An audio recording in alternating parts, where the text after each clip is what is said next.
राज्य उत्पादन शुल्क विभागाच्या माध्यमातून अवैध धंदे करणाऱ्यांवर कारवाईचा बडगा उचलण्यात आला असून या अंतर्गत 89 ढाबे चालकांवर कारवाई करण्यात आली असून 137 आरोपींवर सुद्धा गुन्हे दाखल करण्यात आले आणि ही महत्त्वपूर्ण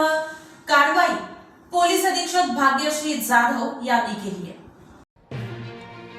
राज्य उत्पादन शुल्क विभाग सोलापूर यांची सागर धोमकर विभागीय उपायुक्त पुणे विभाग यांच्या निर्देशानुसार भाग्यश्री जाधव अधीक्षक राज्य उत्पादन शुल्क सोलापूर,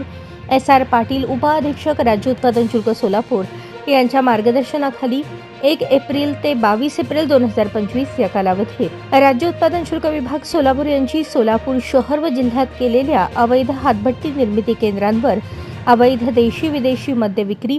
व वाहतुकीवर केलेल्या धडक कारवाईत एकूण 205 गुन्हे नोंदवण्यात आले असून 221 जणांवर कारवाई करण्यात आली आहे। सदर कारवाईत 54,320 लिटर रसायन, 2,195 लिटर हातभट्टी दारू, 499.19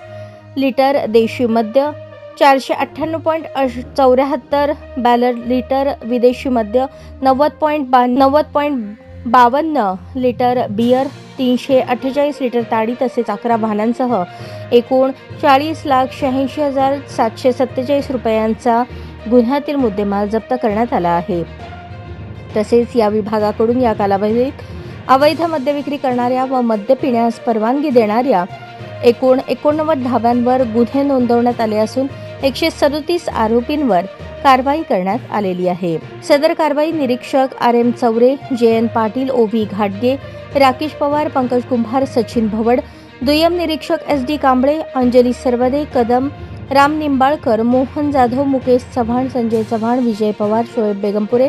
वसंत राठोड, चेतन वनगुंटी, इस्माईल गोडीकट, प्रशांत इंगोले, अनिल पांढरे, विनायक काळे, पवन उगले, योगराज तोगी, महिला जवान शिवानी मुढे, वाहन चालक रशीद शेख व दीपक वाघमारे यांनी पार पाडली।